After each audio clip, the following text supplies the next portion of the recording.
The psychology of money chapter 6 पढ़ आप जीते। आप आधे से ज़्यादा बार गलत हो सकते हैं और फिर भी विपुल समृद्धि प्राप्त कर सकते हैं। मैं पिछले 30 वर्षों से दृढ़ता के साथ यह काम करता आ रहा हूँ।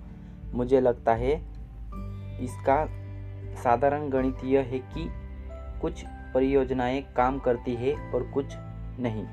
दोनों में से किसी भी की निंदा करने का कोई मतलब नहीं है, बस अगले की ओर बढ़ चले।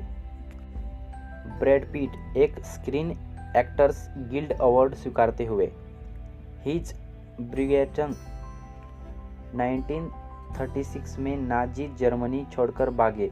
वे अमेरिका में जाकर बस गए, जहां उन्होंने यूसी बर्कले में साहित्य का अध्ययन किया। किसी भी प्रकार से अपनी युवावस्था में उन्होंने कुछ खास होनहारी नहीं दिखाई, लेकिन 1990 के दशक तक ब्रुएन हर तरह से तब तक के सबसे अधिक सफल कला व्यापारी बन चुके थे। 2000 में ब्रुएन ने अपने पिकासोज, बॉक्स, क्लीज और मैटिसेफ के महाकाय संग्रह का एक भाग जर्मन सरकार को 100 बिलियन यूरो से भी अधिक की कीमत में बेचा। यह इतना अच्छा सौदा था कि जर्मन सरकार ने इसे प्रभावी रूप से दान ही समझा। निजी मार्केट में उस संग्रह का मूल्य 1 बिलियन से भी अधिक था। एक अकेला व्यक्ति इतनी बड़ी तादाद में उत्कृष्ट कलाकृतियों को एकत्रित कर सके, यह अद्भुत है। कला बहुत आत्मगत होती है।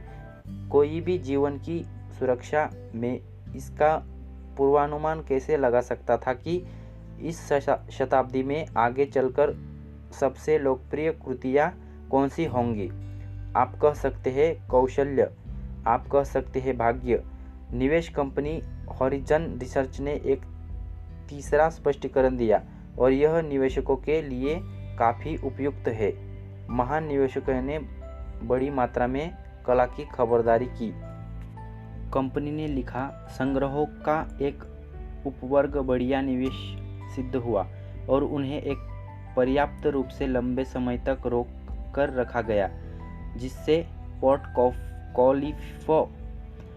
प्रतिफल पोर्टफोलियो के सर्वश्रेष्ठ तत्वों के प्रतिफल पर अभिसरित हो सके।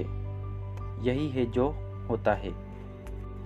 महाकला व्यापारियों ने सूचकांक कोष की तरह कार्य किया। वे जो कुछ भी खरीद सकते थे उन्होंने खरीदा और उन्होंने यह सब पोर्टफोलियो में खरीदा, न कि अपनी पसंद के अनुसार एक कृति के रूप में। फिर उन्होंने बैठकर प्रतीक्षा की कुछ एक विजेताओं के उभरने की। बस यही है जो होता है। व्युर्गेन की एक तरह किसी और द्वारा अभिगृहित कृतियों में शायद 90% कम मूल्य की सिद्ध हुई, लेकिन इससे सब कुछ खास फर्क नहीं पड़ता। अगर आपकी 1% किसी पिकासो जैसे कलाकार की कृतियाँ हो, व्युर्गेन अधिकांश रूप से गलत हो सकते थे और फिर भी आश्चर्यजनक रूप से सही सिद्ध हो सकते हैं। व्यवसाय और निवेश में भी बहुत सी चीज़ें ऐसी ही काम करती है। दीर्घ कुछ पुच्छ परिणामों के विवरण के सबसे दूर के अंत का वित्त में अद्भुत प्रभाव होता है, जहां घटनाओं की एक छोटी संख्या अधिकतर परिणामों के लिए उत्तरदायी हो सकती है। यह समझना कठिन हो सकता है जब आप गणित समझते हो। यह बिल्कुल सहज नहीं है कि एक निवेशक आधा समय गलत हो और फिर भी समृद्धि प्राप्त कर ले। इसका मतलब यह है कि हम इस बात को कम आंकते हैं कि अनेकों चीज़ों का असफल होना कितना आम बात है, और यही हमें ऐसा होने पर बड़ी प्रतिक्रिया देने पर मजबूर करता है। स्टीमबॉट विली ने वॉल्ट डिज्नी को एनिमेटर के रूप में प्रसिद्ध किया। व्यावसायिक सफलता अलग बात थी। डिज्नी का पहला स्टूडियो दिवालिया हो गया। उसकी फिल्म का निर्माण भीषण रूप से महंगा था और चौंकाने वाली शर्तों पर वित्त पोषित। 1935 तक डिज्नी 400 कार्टून का निर्माण कर चुका था। उनमें से अधिकतर संक्षिप्त थे, अधिकतर दर्शकों के पसंदीदा थे और अधिकतर के नुकसान उठाया। सो वाइट एंड 7 ड्वार्फ्स ने सब बदल कर रख दिया। 1938 के पहले 6 महीनों में इसने 8 मिलियन कमाए, जो कंपनी की पिछली किसी भी कमाई से परिणाम क्रम से अधिक था। इसने डिज्नी स्टूडियो को रूपांतरित कर दिया, कंपनी का सारा ऋण चुका दिया और मुख्य कर्मचारियों को प्रतिधारण बोनस मिला। कंपनी ने बुबेर्क में एक नया नवोत्न स्टूडियो खरीदा, जहां यह आज भी स्थित है। एक ऑस्कर ने वॉल्ट को लोकप्रिय से पूर्णतः यशस्वी बना दिया। 1938 तक वे कई 100 घंटों की फिल्म का निर्माण कर चुके थे, लेकिन उद्योग की भाषा में सो वाइट के 83 मिनट ही थे जो मायने रखते थे। कुछ भी हो, बड़ा लाभदायक, प्रसिद्ध या प्रभावशाली है, एक पुष्ट घटना का परिणाम है, लाखों में से एक दूरस्थ घटना, और हमारा अधिकतर ध्यान ऐसी चीज़ों पर जाता है जो बड़ी लाभदायक, प्रसिद्ध या प्रभावशाली हो। जब वे अधिकतर किसी चीज़ पर हमारा ध्यान जाता है, वे एक पुच्छ का परिणाम हो। इस बात को कम महत्व देना आसान हो जाता है कि वे कितनी दुर्बल और शक्तिशाली है। कुछ पुच्छ संचालित उद्योग प्रत्यक्ष है। उद्यम पूंजी को ही लीजिए। अगर कोई VC 50 निवेश करे तो वे संभवतः उनमें से आधे की असफलता की अपेक्षा करते हैं, 10 से काफ़ी अच्छा करने की और 1 या 2 बोनेजा होने की, जो पूंजी के प्रति के 100% का संचालन कर सके। एक बार निवेश कंपनी कोरिलेशन वेंचर्स ने आंकड़ों की गणना की। 2004 से 2014 के बीच 21,000 से अधिक उद्यम वित्तीय में थे। 65% का पैसा डूब गया। 2.5% निवेश ने 10 से 20 गुना के बीच कमाया।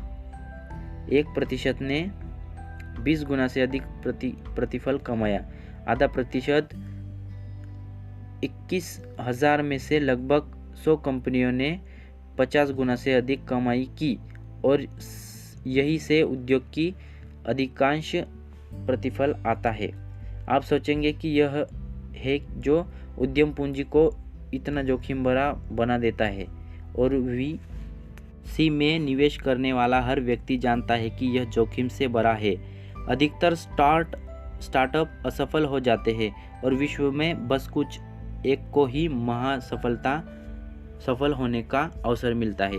यदि आपको अधिक सुरक्षित, पूर्वानुमेय और अधिक स्थिर प्रतिफल चाहिए तो आपको बड़ी सार्वजनिक कंपनियों में निवेश करना होगा। ऐसा ही आप सोचते होंगे। याद रखिए, पुच्छ से ही सब संचालित होता है। बड़े सार्वजनिक स्टॉक में समय के अंतराल में सफलता का विवरण उद्यम पूंजी से ज़्यादा अलग नहीं है। अधिकतर सार्वजनिक कंपनियां बेकार है, कुछ अच्छा करती है और बहुत ही थोड़ा अद्भुत विजेता बन पाते हैं, जिनके हाथ में स्टॉक मार्केट का अधिकांश प्रतिफल होता है। JP मॉर्गन एसेट मैनेजमेंट ने एक बार रसेल 3000 सूचांक के लिए प्रतिफल का वितरण प्रकाशित किया, जो 1980 से सार्वजनिक कंपनियों का एक बड़ा विस्तृत समूह है। रसेल के सभी 3000 स्टॉक घटनाओं में से 40% ने कम से कम अपना 70% मूल्य गंवा दिया और इस अवधि में कभी उभर नहीं पाए। प्रभावी रूप से सूचकांक का कुल प्रतिफल 7% घटना कंपनियों से आया। जिन्होंने लगभग 2 मानक विचलन से बेहतर प्रदर्शन किया। ऐसी अपेक्षा आप शायद उद्यम पूंजी से करेंगे, लेकिन यह एक अरुचिकरण विविध सूचकांक में घटा। सार्वजनिक कंपनियों के इस वर्चस्व से कोई भी उद्योग बचा नहीं है। आधे से ज़्यादा सार्वजनिक प्रौद्योगिकी एवं टेलीकॉम कंपनियां अपना अधिकतर मूल्य खो देती है और फिर उबर नहीं पाती।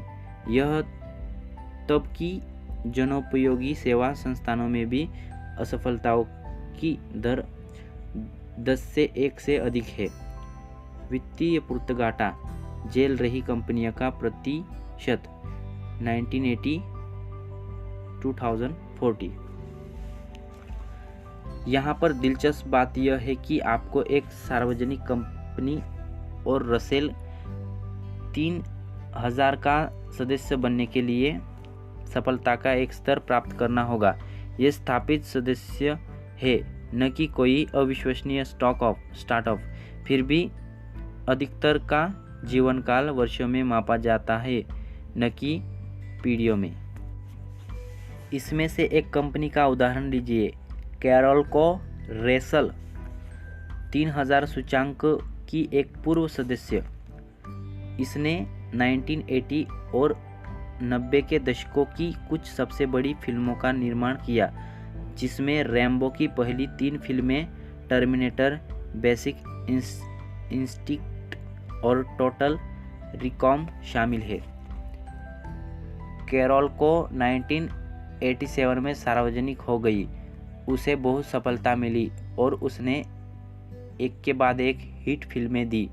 1991 में कैरोलको ने $500 बिलियन का मुनाफा कमाया और $400 मिलियन के मार्केट कैप के साथ, जो उस समय में बड़ी राशि थी, खासकर एक फिल्म स्टूडियो के लिए। और फिर वह असफल हो गई। ब्लॉकबस्टर फिल्में आनी बंद हो गई, कुछ बड़े बजट के प्रोजेक्ट असफल हो गए और 1990 के दशक के बीच तक पहुँचते कैरोलको बिताकल बन चुकी थी। 1996 में यह कंपनी दिवालिया हो गई, स्टॉक 0 पर चल गया और बात खत्म। एक विपत्तिपूर्ण घाटा, और एक ऐसा घाटा जिसका सामना समय के साथ 10 में से 4 सार्वजनिक कंपनियां करती है। कैरोलको की कहानी बताने लायक इसलिए नहीं है कि यह अनोखी है, बल्कि इसलिए कि यह बहुत आम है। यह इस कहानी का सबसे महत्वपूर्ण भाग है। रसेल 3000 से 1980 से लेकर अब तक 73 गुना से अधिक विकसित हो चुकी है। यह एक शानदार प्रतिफल है, यह सफलता है। सूचकांक में 40% कंपनियां प्रभावी रूप से असफल थी, लेकिन 7% घटक जिन्होंने बेहतरीन प्रदर्शन किया, वे बेकार कंपनियों की कमी पूरा करने के लिए बहुत थी। ठीक हिंज ब्रुगेन की तरह, लेकिन पिकासो और मैटिज के बजाय माइक्रोसॉफ्ट और वॉलमार्ट के साथ। न सिर्फ कुछ कंपनियों के साथ में मार्केट का अधिकतर प्रतिफल होता है, बल्कि उन कंपनियों के अंदर और कुछ घटनाएं होती है। 2018 में अमेज़न ने S&P 500 के प्रतिफल का 6% संचालित किया, और अमेज़न की प्रगति लगभग पूरी तरह से प्राइम और अमेज़न वेब सेवाओं के कारण है, जो खुद में उस कंपनी की पुच्छ घटनाएं हैं, जिसने फायर फोन से लेकर ट्रैवल एजेंसी तक सैकड़ों उत्पादकों के साथ प्रयोग किया। 2018 में एप्पल लगभग 7% सूचकांक प्रतिफल के लिए उत्तरदायी था, और यह अत्यधिक रूप से आईफोन से संचालित होता है, जो तकनीकी उत्पादकों के संसार में उतना टेल वाई है जितना हो सकता है। और इन कंपनियों में कौन काम कर रहा है? गूगल की भर्ती स्वीकृत दर से 0.2% है, फेसबुक की 0.1% है, एप्पल की लगभग 2% है। इसलिए इन उच्च परियोजनाओं पर काम कर रहे लोग जो कुछ प्रतिफल कम को आगे बढ़ाते हैं, उनके करियर भी टेल करियर होते हैं। यह अवधारणा कि कुछ चीज़ें अधिकतर परिणामों के लिए उत्तरदायी होती है, मात्र आपके निवेश पोर्टफोलियो की कंपनियों के लिए लागू नहीं होती। यह निवेश के रूप में आपके आचरण का भी एक महत्वपूर्ण पहलू है। नेपोलियन ने सेना प्रवीण की परिभाषा कुछ इस प्रकार की: एक ऐसा आदमी जो एक आम कार्य को अंजाम दे सके जब आपके चारों तरफ सब व्याकुल हो रहे हो। निवेश में भी यही लागू होता है। अधिकांश वित्तीय सलाह आज के बारे में होती है, आपको बिल्कुल अभी क्या करना चाहिए और आज खरीदने के लिए कौन से स्टॉक अच्छे दिख रहे हैं, लेकिन अधिकतर समय आज उतना महत्वपूर्ण नहीं होता। अपने जीवन काल में एक निवेश के रूप में आप आज या कल या अगले सप्ताह के जो निर्णय लेंगे वे इतने महत्वपूर्ण नहीं होंगे जितना वह जो आप उन थोड़े से दिनों में करेंगे। संभवतः कुल समय का 1% या उससे भी कम जब आपके चारों तरफ सब लोग व्याकुल हो रहे हो। सोचिए, अगर आप हर महीने एक डॉलर बचाइए तो 19 से 2090 के बीच कितना बचत करेंगे आप? वह $1 हर महीने यूएस स्टॉक मार्केट में निवेश कर सकते हैं, फिर चाहे बारिश हो या धूप। बस इस बात से फर्क नहीं पड़ता कि अर्थशास्त्री किसी निकट मंडराती मंदी या नए बियर मार्केट के लिए शोर मचा रहे हो। आप बस निवेश करते जा रहे हैं और निवेश जो ऐसा कर रहा है उसे सुनाम देते हैं। लेकिन शायद मंदी के दौरान निवेश करना बहुत डरावना लगे, तो जब अर्थव्यवस्था मंदी में न हो तब आप अपना $1 स्टॉक मार्केट में निवेश करेंगे। महामंदी के समय सब बेच देंगे और अपने मासिक डॉलर का नकद के रूप में बचत करेंगे, और जब महामंदी खत्म होगी तो आप फिर से कुछ वापस स्टॉक मार्केट में लगा देंगे। इस निवेश को हम जिम कहेंगे, या फिर हम इसका डर मन में बैठने में आपको कुछ महीने लग सकते हैं और फिर आत्मविश्वास जुटाकर वापस मार्केट की ओर जाने में कुछ और समय लग सकता है। जब मंदी न हो तो आप स्टॉक्स में $1 निवेश करते हैं, मंदी शुरू होने के 6 महीने बाद बेच देते हैं और फिर ख़त्म होने के 6 महीने बाद वापस निवेश करते हैं। आपको हम टॉम कहेंगे। समय के एक अंतराल के बाद इन 3 निवेशकों के पास कितना पैसा होगा? सू के पास 4,35,551 होंगे। जिम के पास 2,57,386 है। टॉम के पास 2,34,476। सू एक मील के अंतर से जीत जाती है। 90 से 2090 के बीच 1428 महीने थे, उनमें से 300 से कुछ अधिक मंदी के दौरान थे। तो सिर्फ 22% समय के दौरान आपका धैर्य बनाए रखने से जब अर्थव्यवस्था महामंदी में या उनके निकट थी, सू ने जिम और टॉम के मुकाबले 3/4 अधिक राशि पाई। जब एक हाल ही का उदाहरण ले, देर 2008 या शुरुआती 2009 के कुछ महीनों में एक निवेशक के रूप में आपका जैसा आचरण रहा, वह आपके आजीवन प्रतिफल को अधिक प्रभावित करेगा उस सब की तुलना में जो आप 2000 से 2008 तक किया। विमान चालकों पर एक पुराना चुटकुला है कि उनका काम घंटों दर घंटे बोरियत का है, बस बीच में सरासर दहशत के कुछ लम्हों के अलावा। निवेश में भी ठीक ऐसा ही होता है।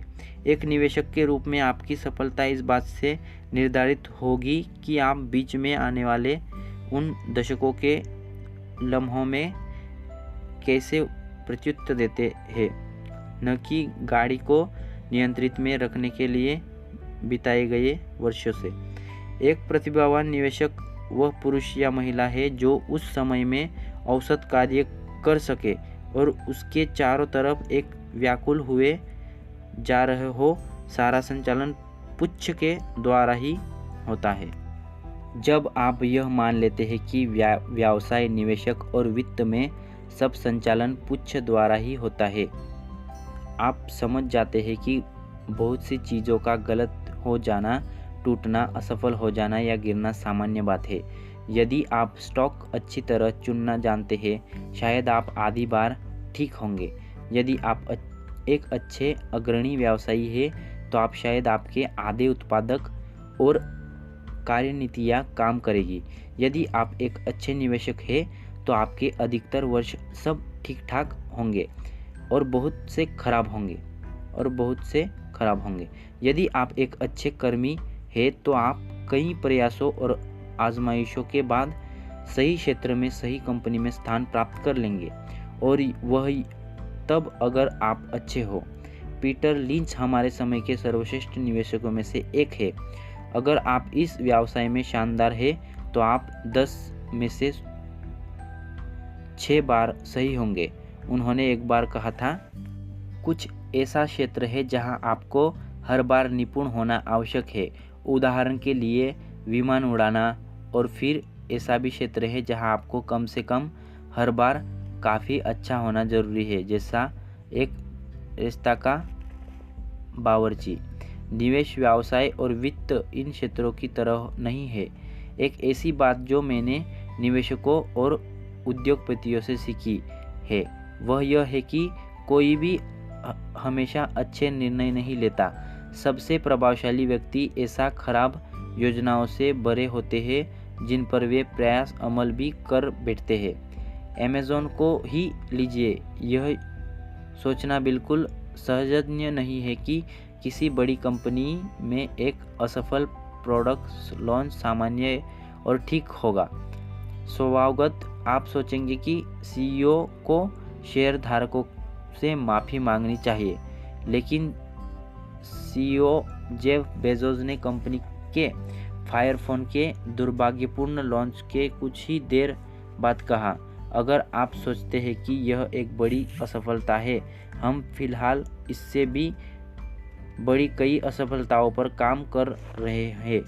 मैं मजाक नहीं कर रहा हूँ। इनमें से कुछ ऐसा भी है जिनके सामने फायरफोन एक छोटे ब्लिक जैसा नज़र आएगा।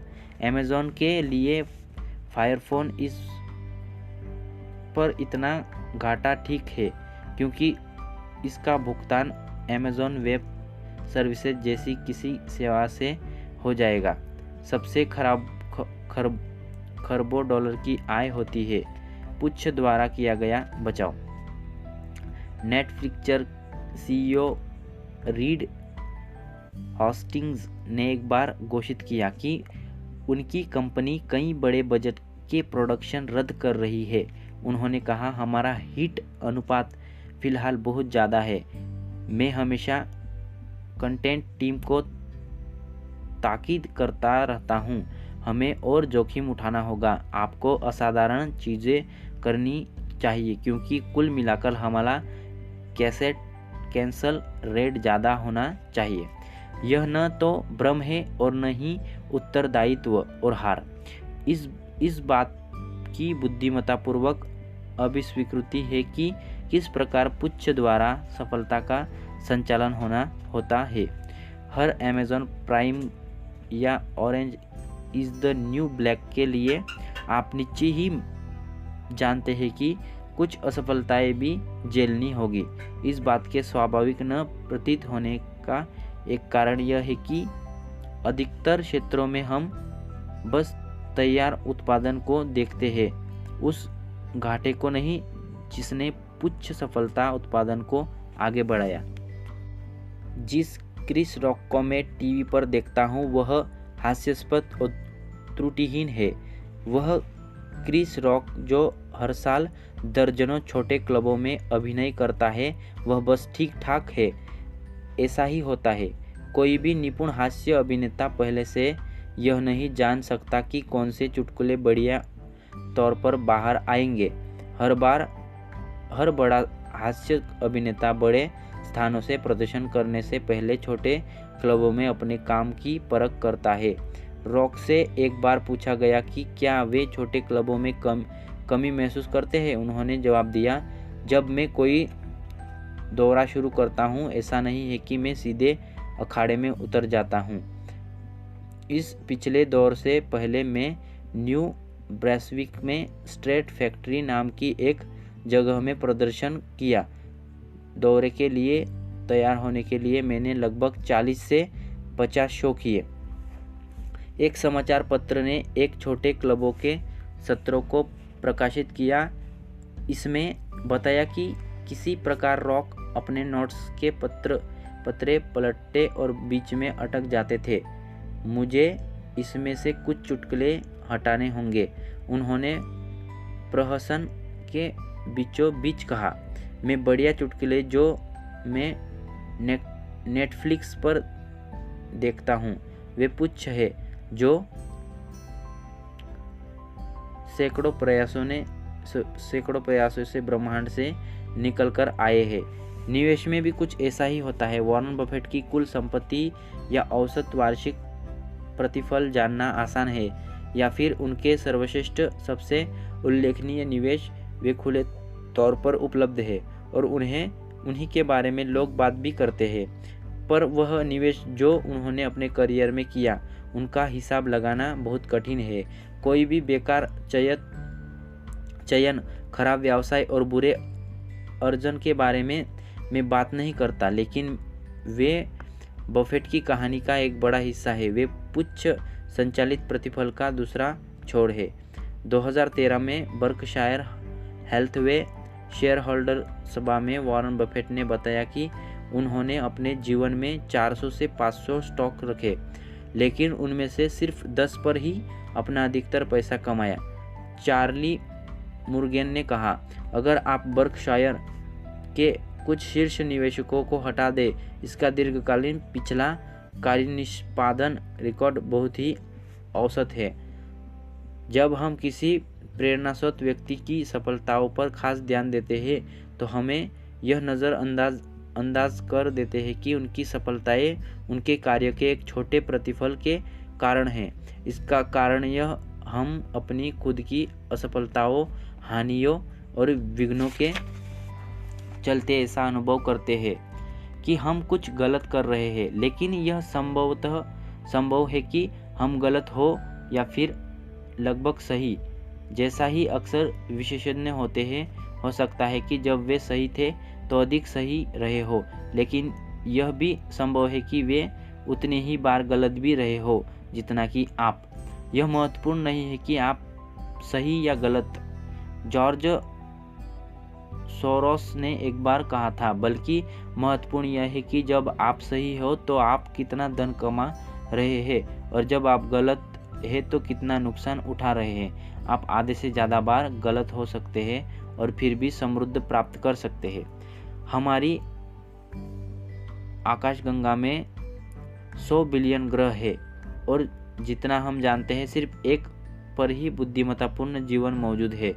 यह तथ्य कि आप यह किताब पढ़ रहे हैं, यह उस सबसे लंबी पुच्छ की परिणाम है जिसका आप कल्पना कर रहे हैं, और यह एक खुश होने की बात है। अब आगे देखेंगे कि कैसे धन संपत्ति आपको और अधिक खुश कर सकती है।